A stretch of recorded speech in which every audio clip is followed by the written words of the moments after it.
Ciao, bambino. Più caldi baci avrà. Buongiorno. Ha, ha, ni scopra il di. He was as normal as pumpkin pie. And now, look at him. That's not a foreign film. It's a warm and funny scene from Breaking Away, a new American comedy with no big-name stars, yet I think it's one of the year's best pictures. I do, too. Great. Breaking Away is just one of 5 new movies we'll be reviewing on Sneak Previews, 2 film critics talking about the latest pictures in town. The other guy who likes Breaking Away is Roger Ebert, film critic of the Chicago Sun-Times. And across the aisle from me is Gene Siskel, film critic of the Chicago Tribune. Now, in addition to Breaking Away, which really is one of the most delightful movies we'll be reviewing all summer, we'll also be looking at George Burns and Brooke Shields in Just You and Me, Kid, Gene Wilder as the Frisco Kid, Kirk Douglas as the villain, and now Gene's going to start with Golden Girl. Do you hear a dog barking? Gene, is it that bad, Gene? You bet it is. It's time to review Golden Girl, a truly dumb film about a crazed Nazi scientist's attempt to train a woman sprinter to win 3 gold medals in the 1980 Olympics. The scientist wants to prove some cockeyed theory about body size relating to speed. It makes no sense at all. Susan Anton, the former Muriel cigar model, plays the runner being trained, and sometimes the training gets on her nerves, like when she watches with a coach some inspirational tapes of former Olympic champions. Oh, a perfect score. Perfect score of 10. I don't know how many medals she won, but oh, did the world love her, look at her. And they'll never forget her, Barbara Ann Scott. Look at them applauding. Just look at them loving her. Oh, they give her ticker-tape reception. Look at the motorcade. Just stop it, Sammy. Stop. Are you crazy? Oh, it's winning. But that's all that matters. Oh, shut up. I know the routine. Pete slaps me down and you pick me Then up. why don't you work harder? No one ever worked harder than I have. Nonsense. Nonsense, and you know it. Nonsense. You want nonsense, Sammy. Scratch the Olympics and scratch Golden Girl. Quit. She doesn't quit, of course. They wouldn't have much of a movie if she did. Now watch how slowly the black woman on the left side of the screen is running, just so Anton can keep up.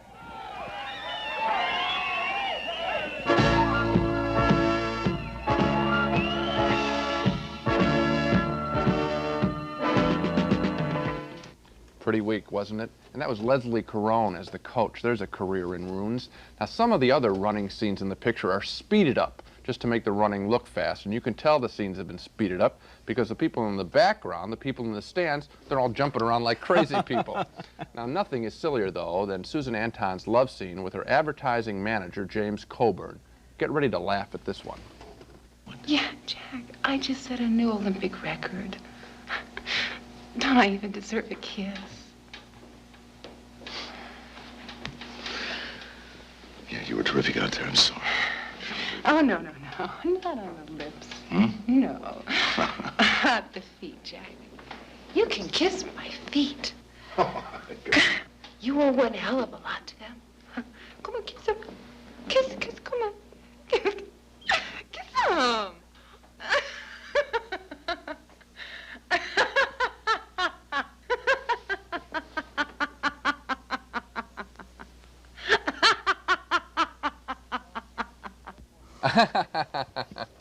You know, what more needs to be said? Golden Girl may be the first motion picture to indict itself. It does do a good job of one thing, though, indicting itself. Yeah. Think about it. This is a movie about a totally artificial woman.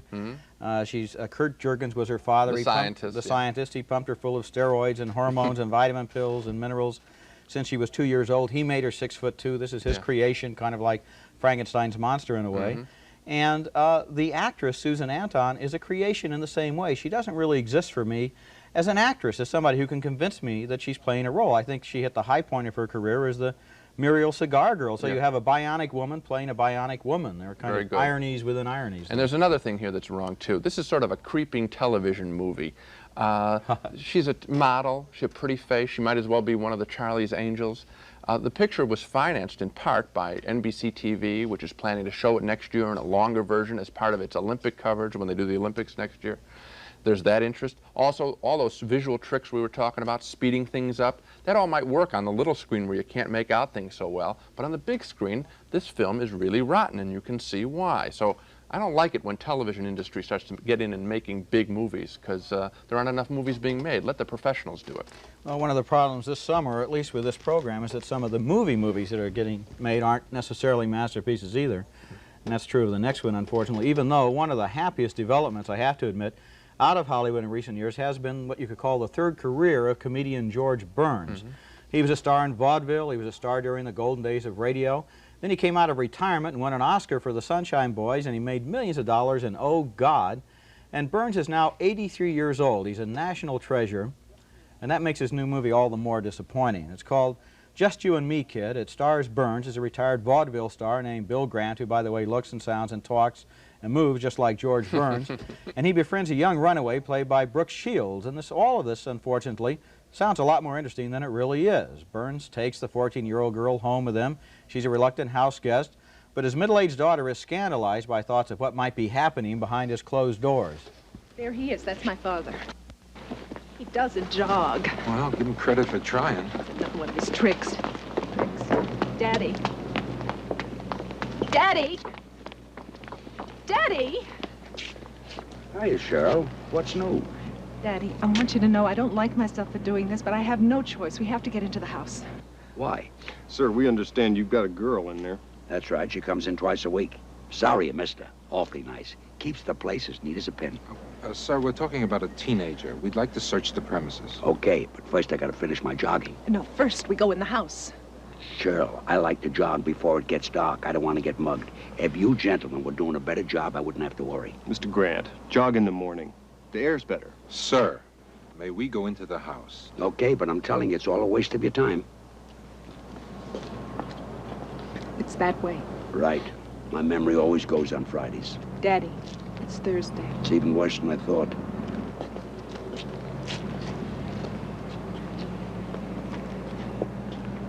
I'm tired from jogging.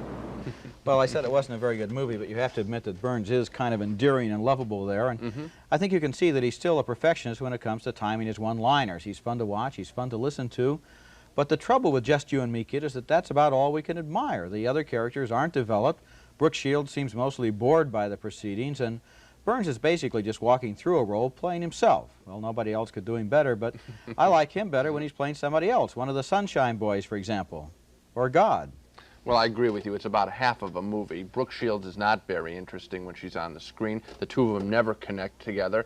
Here's a case of another model like Susan Anton, who just can't act. These models are designed, you know, to be interesting visually. When we see them on the screen, they're always interesting looking. They sure are, but yeah. They can't seem to get a whole person or a character. You don't get there. the feeling a person is there. No. The thing that I liked most about Just You and Me, Kid, was in the first 10 or 12 minutes before Yes. Brooke Shields comes into the film. Yes. George Burns wakes up in the morning, not to an alarm clock, but to tape-recorded applause, which would be one way to get me out of bed, I think. Right. And he goes downstairs, makes himself a soft-boiled egg, has his daily routine, does a little soft shoe shuffle, and a couple of routines to himself. That was great. Charming. You felt then that you were really seeing, if the whole movie had gone like that, it would have been a lot better film. It could have been a documentary on George Burns. You didn't need the Brooke Shields character, which really comes out of some kind of Disney film, action picture, being chased by a drug dealer as she is in the film. It doesn't make any kind of sense. Now we come to something a lot better. And high time, too, I might say. The best thing, I think, about being a film critic is not getting in to see the movies for free. It's not meeting the movie stars. It's being able to see a truly fine film. I think we love that more than anything. That's why it's a pleasure to review Breaking Away, a small but thoroughly enjoyable film that's one of the year's best. Like all good films, Breaking Away is hard to categorize. It's sort of a slice-of-life comedy about 4 working-class kids from Bloomington, Indiana, who've just graduated from high school, and at least 2 of them can't make up their minds what they want to do next. So your parents asking what you're going to do? I think they're getting curious. Sure miss playing basketball. I got depressed as hell when my athlete's foot and jock itch went away. So why'd you give it up? Oh, I don't know. I was sure I was going to get that scholarship. My dad, of course, was sure that I wouldn't. When I didn't, he was really understanding, you know. He loves to do that. He loves to be understanding when I fail. That's okay, Cyril, I understand. He even bought me that guitar because he's sure I'd never learn to play it. Well, I'm supposed to take this college entrance exam. Are you going to go to college? Hell no. I just want to see if I could pass. Huh. Maybe I'll take it too and flunk it. My dad's birthday's coming up. Fine writing there and throughout Breaking Away, which culminates in a Rocky-like sporting event, a statewide bicycle race. Now, the four friends, they have an inferiority complex about the rich college kids in their town. But in this scene, the four kids think about entering themselves as a team in the big bike race. Am I supposed to ride this thing or what? Well, that's the official issue. You can't add or change anything. Yeah, well, it's a piece of junk. Hey, it's got a lot of personality to it. It's not like that bad to me. Yeah, well, that's because you don't have to ride it. Well, I mean, you don't have to ride it either, Dave. We're not going to beg you. We may plead, but we would never beg. Ah, to hell with it. Get off, Cyril. At least we got invited. I'm just gonna take it back. Oh, you seem relieved, Mike. What's the matter? Don't you think we can win anymore? Why not? Maybe those guys are better than us. Well, maybe they are. But that's the first time I heard you say anything like that. That's the first time I ever felt that.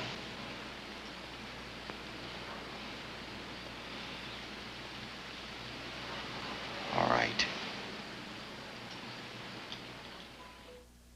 Again, fine writing and fine ensemble acting by the film's little-known group of stars.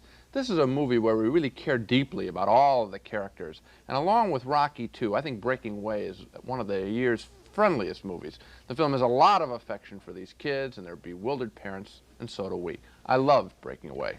I loved it too. I really did. I had heard good things about the film, but nothing prepared me for how warm and sunny it would make me feel. It's a good time at the movies. And one of the things that it does really, I think, very well is give you a real sensation for time and place. Bloomington, Indiana, Indiana University, summer of, must have been last summer, summer of 1978. Real people that we really get to meet. For example, we find out that a cutter is Indiana University slang for the local limestone cutters who work in the nearby quarries and who, well, after all, they built this campus. And on most other campuses, the cutters would be called townies, which is what I was called when I was growing up near the campus of the University of Illinois, down in downstate Illinois. Maybe that's another reason I like the movie so much. I could identify with those kids. But anyway, let's look at another scene that's also good at showing the kind of warm camaraderie and breaking away. A couple of nights before the big race, one of the boys' fathers, who is himself an ex-limestone cutter, presides over dinner. Thank you. If you eat so much, Moocher, how come you're so damn small? Oh, it's my metabolism, Mr. Stoller. I eat 3 times a day, and my metabolism eats 5 times a day. Well, I go back to work tomorrow. You mean you're not going to come and see us race? Well, he thought he might bring you bad luck if he comes. Well, I just have work to do, that's all. Besides, there might be another metabolism to feed around here. You mean we might be a father? No, I might be a father, and your mom might be a mother, and you might be a brother. See, that way I keep it all in the family. Wow. Hey, I didn't think people your age... The next word may be your last, kid. You must be very happy, Mr. Stoller. Of course I must. Do I have any choice?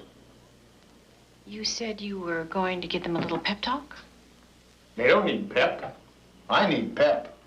Now go on and give it to them.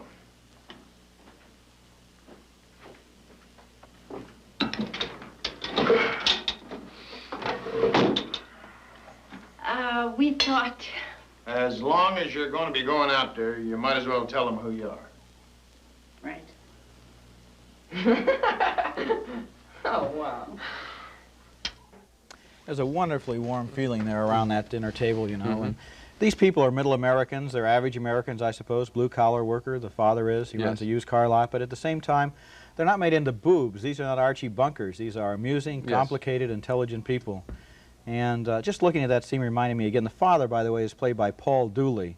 Wonderful performance. He has so much fun around that dining room table. He never knows what's going to happen next. His kid is so obsessed with being a bicycle racer that one day, you know, he can't hear because opera records are playing, and the next day the kid is shaving his legs so that he can have less wind resistance. Yeah, he thinks he's a big Italian champion. And I think the funniest scene in the whole picture comes when, as you say, he's doing all these things like an Italian champion. He plays these opera records. He's named the dog Fellini instead of the dog's real name, which is Jake.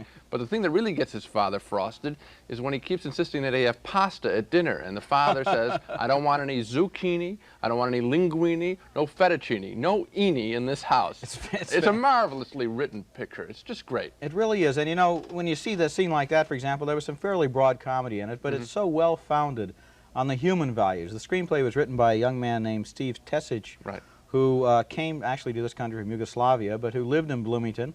And he won the 1962 Little 500 bicycle race. So he's writing about people he must have known, experiences he had. And it's directed by Peter Yates, who's best known probably for Bullet with its chase scenes. And this film ends with a very exciting bicycle race. It concludes with this big bicycle race, which is very exciting. When I saw it, people were cheering. I guess the point to be made, we got a lot of bad pictures on this show, but this is the good one. This is the one to spend the money on. I guarantee this picture, everyone I think will like it. I can't imagine if you don't like it, just send to Mr. Siskel, care of Public Television. I'll send the money back. I mean it. I do it.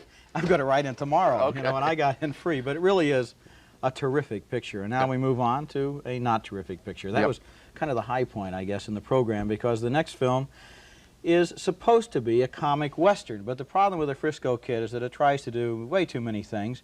It wants to be a western, it wants to be a slapstick comedy and a romance and an adventure and a satire and schmaltz. And what it mostly winds up doing is keeping us confused about how we're supposed to react from moment to moment.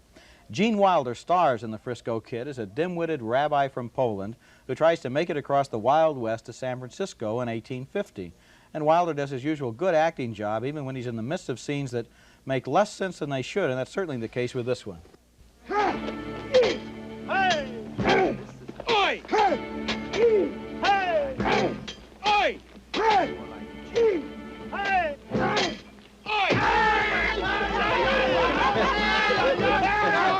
Sorry, Paco. Sorry, it wouldn't happen again. You can bet your boots on that. Oh,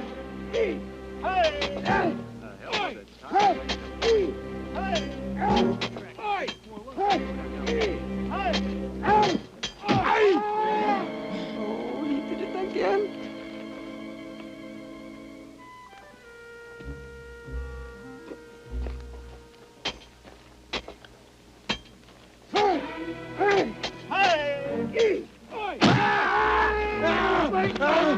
Wait, Paco, wait. Wait, it wasn't done on purpose. Somehow that's not a terrifically original comic idea there, hitting somebody on the toe with a hammer. When we get the slapstick like that, that's one thing, but then the Frisco Kid tries to be tender and heartfelt too, and it changes its emotional gears so often we just really can't keep up. The movie's central relationship is between Wilder as the rabbi and Harrison Ford, you remember him from Star Wars, as a desperado gunslinger who takes pity on Gene Wilder and helps guide him through the West. There comes a time, though, when they finally have to split up. You going away someplace? Well, yeah. This is where we say goodbye, Avram. What do you mean? Well, you follow that beach for a day and a half, you'll be in San Francisco. You don't need me no more. Where are you going? I'm going that way. Sutter's Mill. That's where the gold is. But I don't want you to go.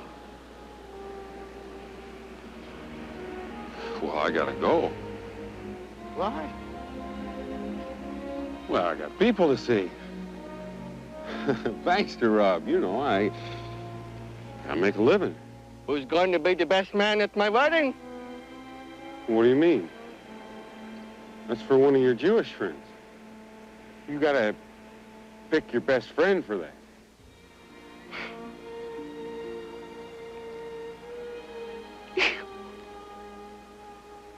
You are my best friend.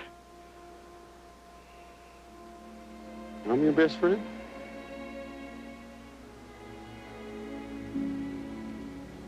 You're my only friend. Listen to the violins there. That might have been sort of a nice scene in a different movie, but here it's out of place. It comes after scenes of the broadest slapstick, the broadest farce.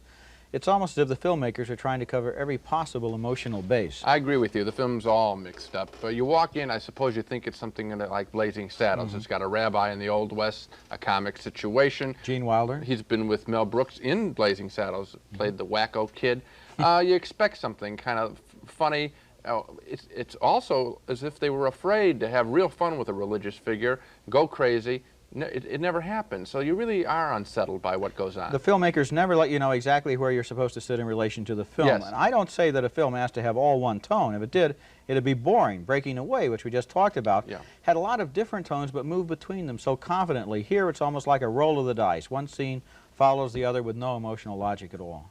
Speaking of bad comic westerns, got another one. The Villain, a western comedy, which is the first film I can recall that's been ripped off from a movie cartoon. Kirk Douglas plays a western bad man trying to grab the money and voluptuous body of Anne Margaret. Protecting her is muscle builder Arnold Schwarzenegger wearing a ridiculous powder blue cowboy suit. The scenes in The Villain are direct copies of the old Roadrunner and Coyote cartoons. Kirk Douglas plays the coyote. He's forever tripping himself up, like in this scene, as he spies on Schwarzenegger and Anne Margaret. Do you know which way is north? Why? Well, because when we stay overnight here, we're supposed to point the tongue of the wagon to the North Star. So we know the next morning which way to go. Oh, really?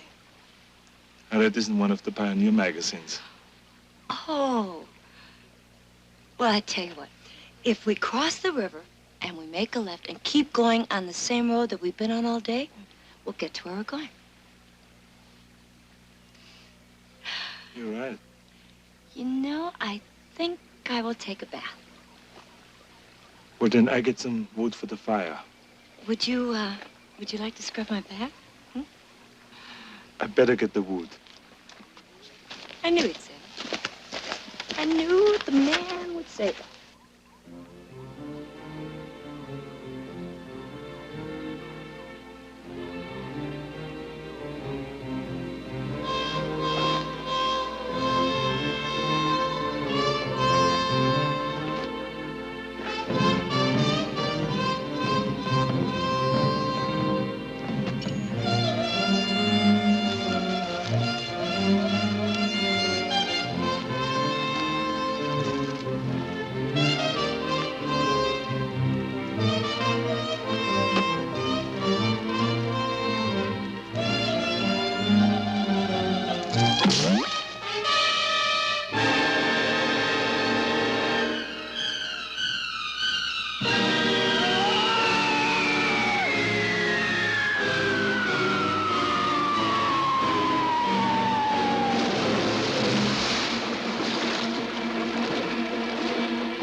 I think we've seen that one before. That scene shows you, I think, just what's wrong with The Villain.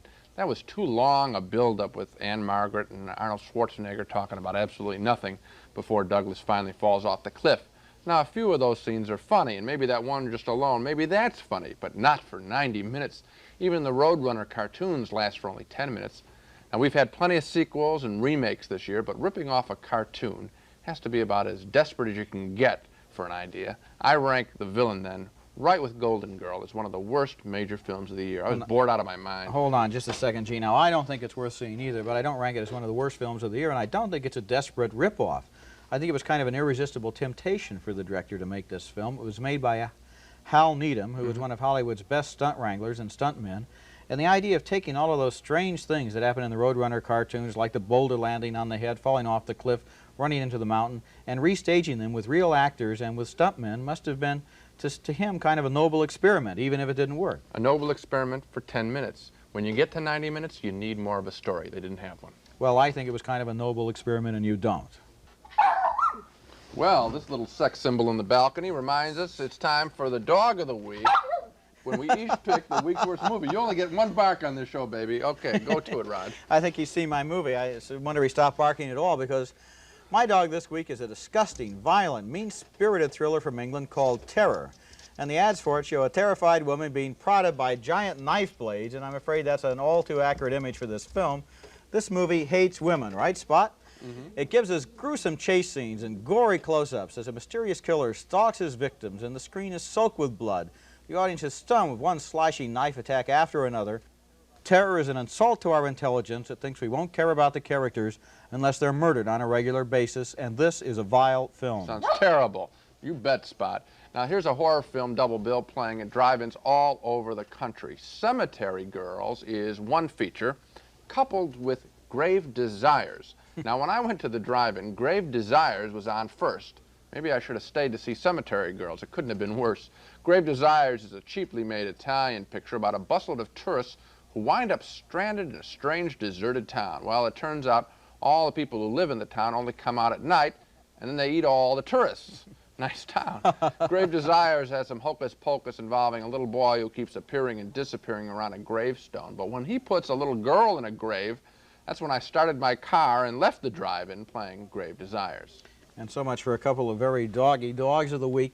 Let's take another look at the major movies on this program. And this really doesn't happen very often, Gene, but we agree on all 5 movies this week. And on 4 of the 5, we don't think you ought to see them. So that kind of indicates we're in the dog days of late summer. The only movie we both admired this week, and we really did admire it, was Breaking Away, the funny and goofy and heartfelt story of 4 high school graduates coming of age in downstate Indiana. We both sincerely recommend you see this PG-rated comedy, and that's why there's a yes next to both of our names.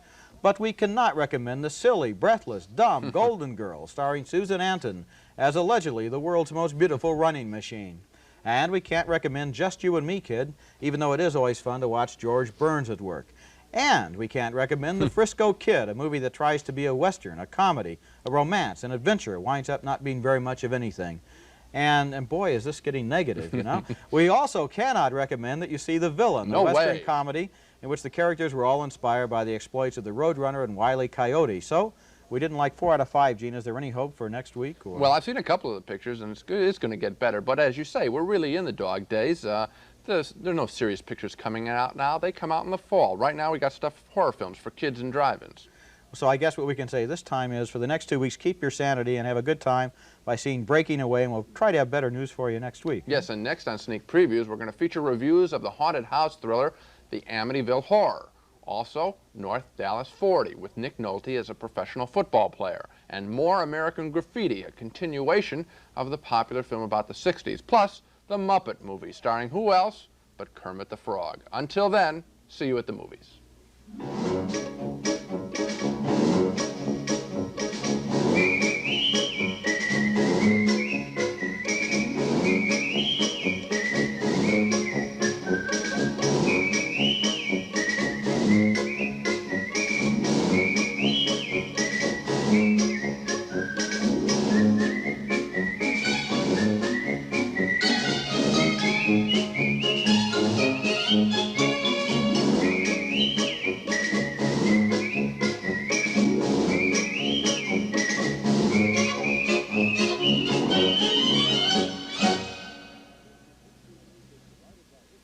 Funding for Sneak Previews was provided by this station and by other public television stations.